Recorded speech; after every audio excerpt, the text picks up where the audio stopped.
꿈틀 30쪽. 오늘은 나이덕 시인의 작품 2개를 볼 거예요.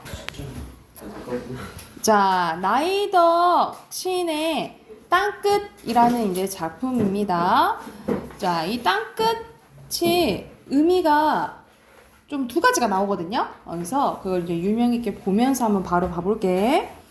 산 너머에 고운 노을을 보려고 화자는 그네를 힘차게 차고 올라 발을 굴렀지. 그래서 노을을 보고 싶어서 그네를 막 탄 거야. 그래서 여기서 노을은 이 화자가 보고 싶은 거잖아. 그래서 궁극적으로 바라는 이상, 꿈, 희망 이런 것들이라고 보시면 돼요. 근데 노을은 끝내 어둠에게 잡아먹혔지. 그러면 노을을 제대로 본 거야? 보지 못한 거야. 말 그대로 꿈이 좌절된 것을 어둠에게 잡아먹혔다라고 표현을 한 거예요. 자, 여기서는 어둠이 뭘 잡아먹을 수 있겠어? 아니잖아, 그치? 그래서 무생물을 생물처럼 표현한 화류법이 쓰였다라고 써놓으시면 되고요. 나를 태우고 시적 화자 직접적으로 나와 있네요. 나를 태우고 날아가던 그네줄이 오랫동안 삐걱삐걱, 삐걱삐걱은 소리? 이렇게 하는 거 음성 상징어로 볼게요. 떨고 있었어. 그러니까는 이제 상상해 보면은 꿈이 좌절되고 초라하게 쓸쓸하게 그네줄이 삐걱삐걱 움직이는 게 상상이 되죠. 그래서 이 꿈이 좌절된 이 절망감을 그네줄을 통해서 표현을 한 거거든요. 그래서 이런 식으로 화자의 감정을 불러일으키거나 어떤 화자의 감정과 같거나 이런 역할을 하는 것을 뭐라 하냐? 객관적 상관물이라고 해. 그래서 여기서 그네줄은 객관적 상관물 역할을 한다라고 보시면 돼요. 그래서 여기서는 어린 시절에 이 꿈이 좌절된 것을 이런 식으로 표현했다라고 보면 돼. 그래서 어릴 때는 나비를 쫓듯이 직유법 쓰였네요. 나비를 쫓았다라고 하는 거 보니까 나비는 뭐랑 비슷하냐? 일연에서 뭐랑 비슷할까? 보려고 했던 거. 일연에서 노을, 그렇지. 노을과 비슷한 거야. 아름다움에 취해서 땅끝을 찾아간 거야. 여기서 땅끝은 뭘 의미하냐? 나비를 쫓다가 발견하게 된 공간이라고 보시면 될 것 같아요. 그래서 여기서는 이제 아름다움에 취해 이제 도착한 공간이고, 근데 그것은 아마 끝이 아니었을지도 몰라. 그러나 네모치고 그러나 하지만 이런 말이 나오면 분위기 전환 나타나는 거잖아요. 그죠? 네. 시상 전환이 일어나는 부분이고요. 자, 그러나 살면서 몇 번은 땅끝에 서게 되지. 여기서 땅끝은 우리는 어디 몰렸다라고 하잖아. 절벽 끝까지 몰렸다라고 했을 때는 그건 좋은 상황, 안 좋은 상황?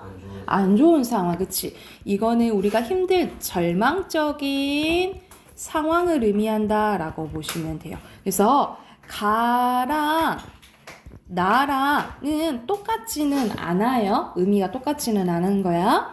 자, 우리는 항상 좋을 순 없어. 우리 희노애락 있잖아요. 그래서 이렇게 우리가 땅끝에 몰리게 되는 거는 부정적인 상황에 놓여줄 수 있다라고 하는 거예요. 그래서 파도가 날 힘들게 하는 거야. 시련, 고난, 파도가 끊임없이 땅을 먹어 들어오는 막바지에서 이렇게 뒷걸음질 치면서 말이야. 살기 위해서는 이제 뒷걸음질만이 허락된 것이라고 이 파도가 아가리를 쳐들고 달려드는 곳이래. 나는 여기에 땅끝에 있을 수밖에 없는 거예요. 여기서는 파도가 아가리가 어딨어, 그치? 여기서는 의인법도 되고 화류법으로 볼 수 있겠네요. 화류법이 더 클 것 같아. 찾아 나선 것도 아니었지만 끝내 발 디디며 서 있는 땅의 끝, 땅끝에 계속 이런 절망적인 상황에 계속 놓이게 된다라는 거예요. 그런데 또 시상전환 일어나네. 여기가 시상전환 첫 번째였다면 여기가 2번째라고 보시면 돼요. 이상하기도 하지 이러한 위태로움 속에 아름다움이 스며 있다라는 거야. 자, 이거는 겉으로 말이 안 되지. 위태로움 속에 아름다움이 있대. 겉으로는 말이 안 되지만 그 안에 의미가 있는 거 무슨 법이죠? 사류법. 겉으로 말이 안 돼. 지규법. 말이 안 돼. 그렇지. 왜 맞춘다 잘한다 그래. 이거 비켰잖아. 역설법이라고 보시면 되고, 이거는 뭐야? 아무리 절망적인 상황에서도 긍정적인 거, 희망은 있다. 이 말을 하고 싶은 거야. 그래서 이 땅끝은 늘 젖어 있다라는 거예요. 젖어 있다라는 건 아까 스며 있는 게 아름다움이라 했잖아. 그러니까 아름다움이 젖어 있다라는 것은 항상 희망을 품고 있다. 이런 뜻이라고 보시면 돼요. 아무리 절망적인 상황이어서도 항상 희망은 밑바탕에 있다라는 거예요. 그래서 그걸 보려고 또 몇 번은 여기 땅끝에 이르게 된다라는 거예요. 그래서 우리는 항상 절망적인 상황에 놓여줄 수 있어요. 근데 그때는 포기하지 말고 항상 어떻게 생각하자. 희망적이고 긍정적으로 생각하자. 그걸 잘 견디자. 이런 내용이라고 보시면 될 것 같아요. 그래서 옆에 정리된 거 봐보자. 자, 자유시 서정시고요. 주제는 인생의 절망 속에서 깨달은 역설적인 희망. 자, 역설법을 통해서 주제 부각하고요. 과거 예상, 어린 시절 나왔죠? 과거 예상에서 현재로 시상이 전개되고, 땅끝 가랑 나랑 의미가 좀 다르다 했잖아요. 그치? 중의적인 의미를 통해서 주제를 효과적으로 드러냈다라고 보시면 되고요. 밑에 각각 고, 노을, 그네줄, 땅끝. 땅끝은 진짜 지역 해남, 우리 해남의 땅끝 마을 있잖아. 그치? 이 지역일 수도 있고요. 환상 속의 아름다운 공간, 절망적인 상황, 또는 절망적이지만 희망을 품고 있는 공간, 이렇게 다양하게 해석될 수 있다라고 보시면 되고요. 뒷걸음질 의미 있고, 그래서 여기서는 절망에서 희망으로 인식적 전환이 드러나 있다라고 보시면 될 것 같아요. 그래서 시상 전환 2번 일어나요. 과거에서 현재, 그리고 절망에서 희망, 이렇게 2번 일어난다라고 보면 돼요. 자, 옆에 7문제 바로 풀어볼게요. 조시가 왔어. 1번부터 답 확인해볼게요. 1번에 알맞지 않은 것은 여기서는 직유법, 음성상징어, 이거는 선생님이 특정 종결어미는 언급을 안 했는데 보면은 뭐뭐 했지, 지 이렇게 반복이 되잖아요. 그래서 3번은 맞아요. 역설법 쓰였죠? 그리고 구체적인 청자 없어요. 5번이고요. 2번에 알맞지 않은 것은 여기서는 마지막에 보면 땅끝이 젖어 있다라는 건 뭐라 했어? 희망적인 게 있는 거라 했잖아요. 그죠?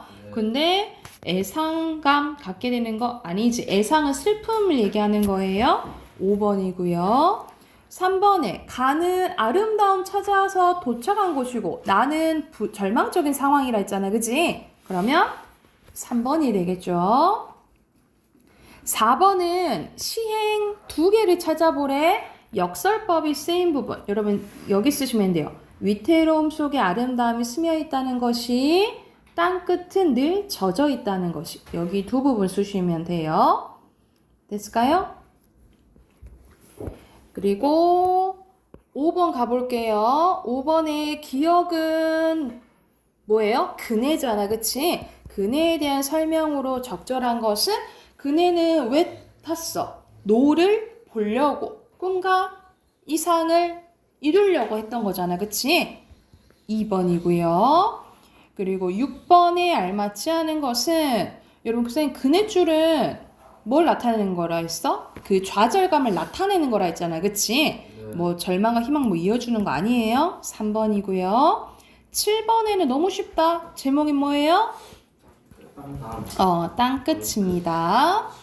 자, 뒤로 넘겨서 나이덕 작품 하나 더 볼게요. 자, 이거는 앞에 거보다는 좀 더 간단합니다. 산속에서라는 작품이에요.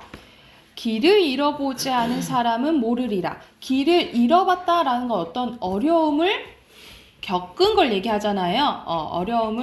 어떠한 어려움이라든지 겪은 사람을 이제 얘기하는 거야. 근데 이거를 겪어보지 않은 사람들은 모를 거다라는 거야. 뭘 모르냐면 터덜거리며 걸어간 길 끝에 멀리서 밝혀져 오는 불빛의 따뜻함을, 그러니까는 이런 어려움을 겪어보지 못한 사람은 이런 불빛의 따뜻함을 안다 모른다. 모른다라고 얘기하네요. 여기서 크게 목적어랑 서술어랑 바뀌었네. 어순이 바뀌면 도치법이에요. 그래서 여기서 도치법 쓰였고, 그래서 여기서 불빛은 어려운 사람한테는 얼마나 희망적인 거겠어, 그치? 그래서 희망 또는 안도감을 주는 존재를 의미한다 라고 보시면 되고, 불빛의 따뜻함이라고 했으니까 어떻게 볼 수도 있겠어요? 뭐 시각의 촉각화 뭐 이렇게 볼 수도 있겠네요. 그쵸? 막무가내 어둠 속에서 누군가 맞잡을 손이 있다는 것이, 손을 맞잡다라는 건 서로 뭐 할 수 있다라는 거야. 의지가 되고 위로가 될 수 있다라는 거지, 그치? 인간에 대한 얼마나 새로운 발견인지 산속에서 밤을 맞아본 사람도 알 거다라는 거야. 그 산에 갇힌 작은 지붕들이 거대한 산줄기보다는 얼마나 큰 힘으로 어깨를 감싸주는지, 이거는 조금 대조가 되는 거예요. 여기서 거대한 산줄기는 부정적인 건 아닌데 작다, 크다 이 대조라고 생각하시면 돼요. 그래서 어깨를 감싸준다라고 했으니까 의인법도 쓰였네, 그렇죠? 그러니까 어깨를 감싸준다라는 것은 그만큼 또 위로해준다 이 말이잖아, 그렇지? 그래서 이렇게 길을 잃어본 사람이나 산속에서 밤을 맞아본 사람들만 안다라는 거야. 아, 그리고 선생님이 여기 표시 안 했네. 여기 불빛이랑 어둠이랑 대조돼요. 여기 대조법 써놓으시고,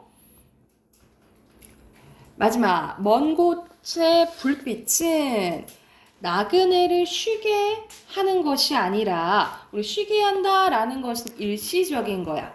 일시적으로 편안함을 주는 걸 얘기하는데, 이런 것만이 아니라 계속 걸어갈 수 있게 해준다는 거야. 계속 긍정적으로 살아갈 수 있게끔 만들어준다라는 거야. 그러니까 지속적인 희망과 힘을 준다라고 보시면 되겠죠.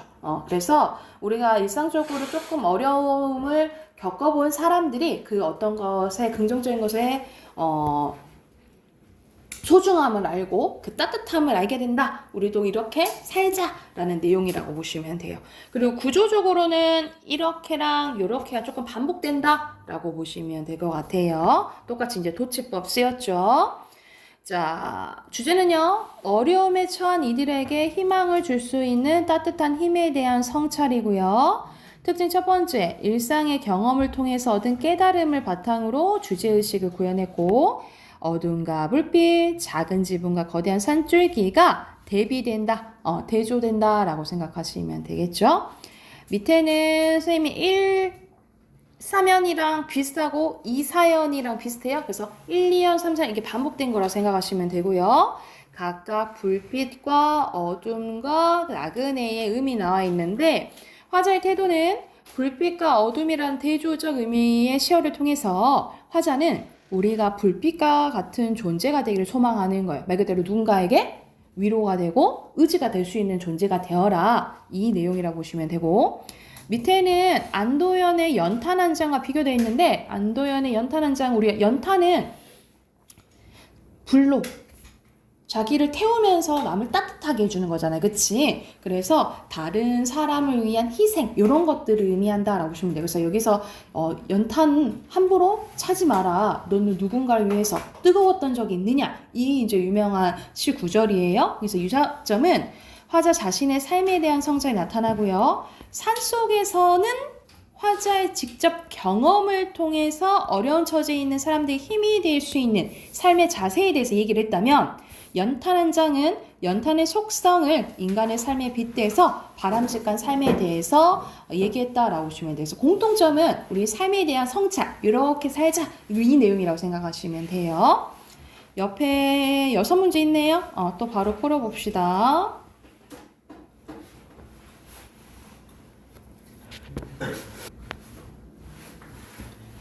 자, 답 확인해보자. 1번에 화자에 대한 설명으로 적절한 거예요. 여기서는 자신의 일상의 경험을 통해서 얘기했다 했잖아. 그치? 2번이고요. 2번에 가장 적절한 것은 여기서는 4번이고요. 그리고 3번에는 막무가내.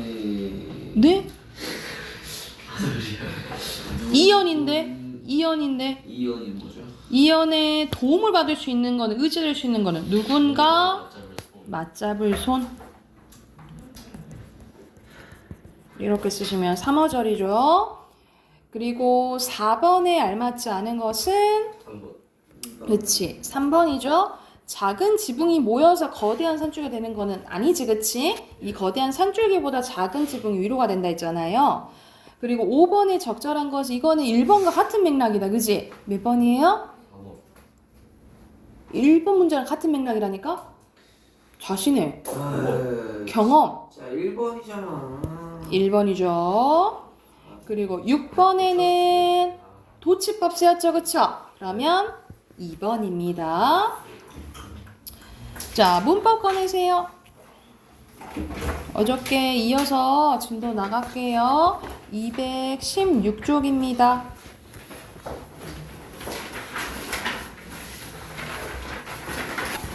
자, 216쪽 보면 오늘 표준 발음법을 이제 마무리할 건데, 우리 어저께 했던 게 음절의 끝소리 기출이랑 겹받침이었어요. 그래서 꽃받침, 쌍받침, 겹받침이 어떻게 발음나는지를 했고, 여기서 이제 음운 동화와 우리 앞에서 의문의 변동 배웠었는데 그와 관련된 이제 조항이라고 생각하시면 돼요.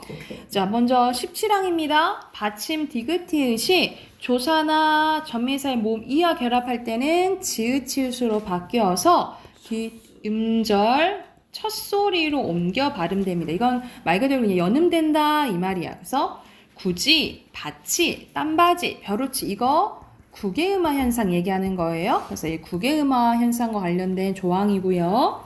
제 18항은 기역, 디귿, 비읍 뒤에 니은, 미음이 결합되면 이응, 니은, 미음으로 각각 발음되는데 이거는 비음화 현상 얘기하는 거야. 그래서 먹는 이렇게 발음 나는 거지.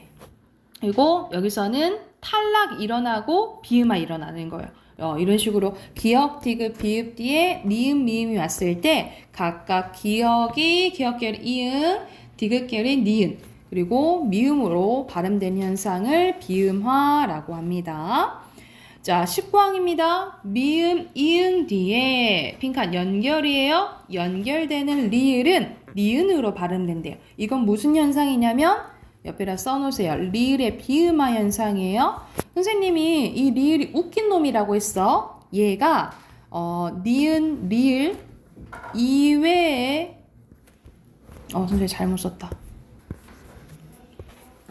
니은, 리을 이외에 자음과 만나면 오히려 얘가 리을이 니은으로 바뀐다고 했어요. 이게 리을의 비음화예요. 그래서 봐봐. 이 리을이 막론 이렇게 되는 거야. 성유, 협력, 법리 이런 식으로 리을이 니은으로 발음되는 현상을 리을의 비음화라고 생각하시면 될 것 같아요. 자, 20항입니다. 니은은 리을의 앞이나 뒤에서 리을로 발음돼요. 이거는 앞이나 뒤니까 순서가 상관없다라는 거야. 니은과 리을이 만나잖아요. 니은이 리을로 바뀐 현상을 얘기하는 건데 이거는 유마예요. 유마 써놓으시고. 그래서 이거 어떻게 발음나? 날로, 신라 이렇게 발음되는 거야. 니은이 리을로 바뀐 현상이 유마 이렇게 생각하시면 될 것 같아요. 자, 그런데 예외적으로 여기 여러분 별표 항상 예외가 중요하지. 다만 근데 항상 니은과 리을이 만났을 때 유마가 일어나는 건 아니거든요. 예외가 있어요. 그래서 이건 여러분 발음으로 기억해. 의견난, 의결란이 아니에요. 의결란 아니야. 의견난, 공권력, 생산량, 결단력, 상견례, 입원유예요. 이거는 유마가 안 일어나는 예외다라고 보시면 될 것 같아요. 자, 22항입니다. 다음과 같은 용언의 빈칸 어미입니다. 어미는 어로 발음하는 것이 원칙이지만 여로 발음하는 것을 허용해준다 라는 건데 대표적인 게 되어예요. 되어 되고 피어 된다라고 보시면 돼요. 근데 붙임으로 이요 아니오도 나와 있네. 이요 아니오로 발음하는 것도 허용해준다라고 보시면 돼요. 우리가 아니요 이렇게 잘 안 하잖아. 아니요 이렇게 하잖아. 그치? 이것도 허용해준다라는 거예요.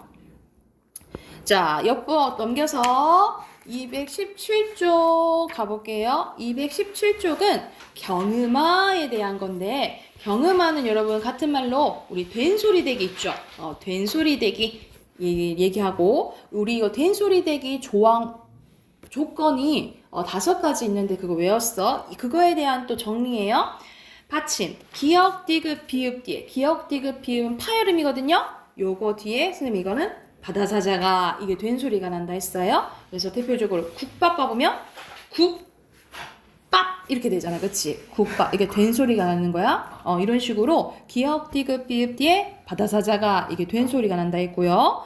두 번째는 어간 받침입니다. 빈칸 받침이야. 어간 받침이란 소리는 조건이 뭔 거야? 동사나 형용사 용언이어야 돼요.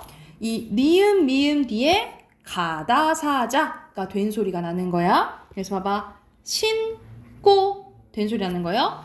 껴안다 이렇게 니은 미음 뒤에 가다사자가 된소리 나는 거고. 근데 다만 또 별표. 자, 피동. 우리 피동은 뭐야? 당하는 거야. 사동은 뭐야? 시키는 거야. 피동, 사동, 전미사, 기는 된소리로 발음하지 않아요. 니은 뒤에 기억이니까 안기다 우리를 안 하잖아. 안기다, 감기다, 굶기다, 옮기다예요. 피동이나 사동은 된소리 발음해 안 해? 안 한다. 이렇게 보시면 돼요. 자, 그리고 세 번째 조건입니다.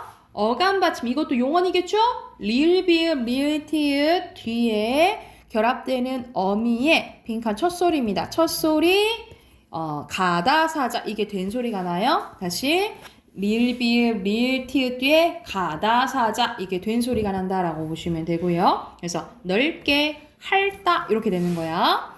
그리고 네 번째입니다. 조건이 한자어예요. 한자어에서 받침 리을 뒤에 연결되는 디귿 시옷 지읒이 된소리가 나는데 이건 쌤이 예시로 기억하라 했어요. 써놓으세요. 발달, 발생, 발점 이렇게 기억해 두시면 돼요. 한자입니다. 한자 리을 뒤에 디귿 시옷 지읒이 된소리가 나는데 예시 어떻게 기억하라고? 발달, 발생, 발점 이렇게 기억을 해두시면 돼요. 그리고 관형사형 리을 뒤에 또 바다사자가 이게 된소리가 납니다. 그래서 여러분 이건 천천히 발음하면 된소리가 안 나거든요. 빨리 발음해야 돼. 우리가 봐봐. 갈, 곳. 이건 된소리 안 나잖아. 그치? 네, 갈 곳. 이게 빨리 발음해야 돼. 그래서 이렇게 수식해주는 관형사형 어미 뒤에 바다사자가 이게 뒤에가 된소리가 난다라고 생각하시면 될 것 같아요. 그래서 여기 나와 있지? 끊어서 말할 때는 된소리가 안 난다고요. 근데 빨리 발음할 때 된소리가 난다라고 생각하시면 될 것 같아요. 자, 한쪽 더 해볼게요. 뒤로 넘겨보세요. 자, 제 7장 음의 첨가입니다. 첨가 현상이에요. 이거는 니은 첨가 현상이거든요. 니은 첨가 현상에 대한 설명인데 자, 합성어나 파생어에서 합성어는 어근과 어근 플러스 파생어는 어근 플러스 접사 얘기하는 거야. 단어와 단어가 만났을 때 얘기하는 거야. 단어와 단어 만났을 때 앞단어가 접두사 끝이 자음으로 끝나고 자음으로 끝난다는 소리는 받침이 있다는 소리예요. 단어의 전미사 첫 음절이 이, 야, 여, 요인 경우에는 니은을 첨가해서 발음해서 각각 니, 냐, 녀, 뇨,뇨로 발음한다라는 거야. 자, 단어랑 합쳐졌을 때 앞에 받침이 있고 뒤에 이, 야, 여, 요, 유가 오잖아요? 그러면 니은을 첨가한다고. 예를 들어서 봐봐. 한 플러스 지금은 한여름이야 할 때 한 플러스 여름이야. 앞에 받침 니은 들어가 있죠. 그 다음에 이 야요율 중에 뭐가 왔어? 여가 왔지. 이럴 때는 니은을 첨가해서 발음한다고요. 그래서 어떻게 발음나? 한여름 이렇게 발음난다고요. 한여름. 이게 무슨 현상? 니은 첨가 현상이라고 보시면 되고요. 그리고 다만 밑에 봐볼게. 다만 다음과 같은 니은을 첨가해서 발음하되 표기대로 발음할 수 있어요. 그래서 이죽니죽, 이죽기죽 가능. 야금야금, 야금, 그리고 검열, 검열, 금융 둘 다 가능하다 이 말이에요. 그리고 핑칸 이거는 바로 넣을게. 두 단어 이렇게 쓰시면 될 것 같고요. 그런데 다만 또 봐보자. 다만 다음 단어에서는 니은을 첨가하지 않는데요. 대표적인 6.25, 3.1절, 송별연이에요. 송별연, 등용문 이렇게 보시면 될 것 같고, 자 마지막 사이숏 현상입니다. 여기 별표, 여기 별표. 여러분 사이숏은 단어랑 단어랑 합쳐졌을 때 시옷이 들어가는 건데 조건은 뭐냐면 고유어 플러스 고유어거나 고유어 플러스 한자어여야 돼요. 한자어 플러스 한자어는 안 돼요. 자, 이런 식으로 단어가 합쳐졌을 때 조건이 세 가지가 있어요. 뒤에가 된 소리가 나거나 니은 소리가 나거나 니은 소리가 들어가면 시옷이 들어가는 거예요. 그래서 선생님이 항상 예시로 뭘 써주냐면 봐봐. 우리가 이거 생일 초불이라 그래? 뭐라 그러지? 어떻게 발음하지? 촛불. 된 소리 나지, 그치? 그때 시옷이 들어가는 거예요. 이해됐나요? 우리 치아를 보호해주는 게 뭐죠? 이 몸이에요? 뭐지? 잇몸이지, 그치? 잇몸. 니은이 덧나 그걸 나타내서 시옷이 들어가는 거예요. 우리 이거 어떻게 발음해? 우리 나무잎으로 발음해요? 어떻게 발음해요? 나오이 아니 나뭇잎 빨리 발음해봐. 어떻게 발음해? 나뭇잎 나뭇잎 이렇게 발음나. 그래서 니은이 첨가되니까 시옷이 들어간다 이 말이에요. 이게 사이소리 현상, 사이쇼 현상이거든요. 그래서 이 예시를 잘 보시고, 근데 예외적으로 여기 안 써져 있어서 추가적으로 쓸게요, 여러분. 원래 한자어 플러스 한자어는 사이쇼 현상의 조건이 안 된다 했지, 그치? 그런데 예외가 있어요. 항상 예외는 있죠? 예외 쓸게. 추가적으로 쓰세요.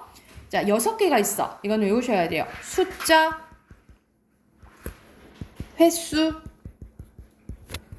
곡간, 착간, 퇴간,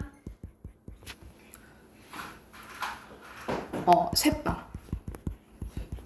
그래서 숫자, 횟수, 곡간, 착간, 퇴간, 셋방은 예외적으로 한자지만 시옷이 들어간다라고 보시면 돼요. 이해됐을까요? 여기 쓰시고 옆에 문제 쭉 풀어봅시다. 219쪽부터 해당하는 문제 풀어야 되겠죠? 223쪽까지 풀게요.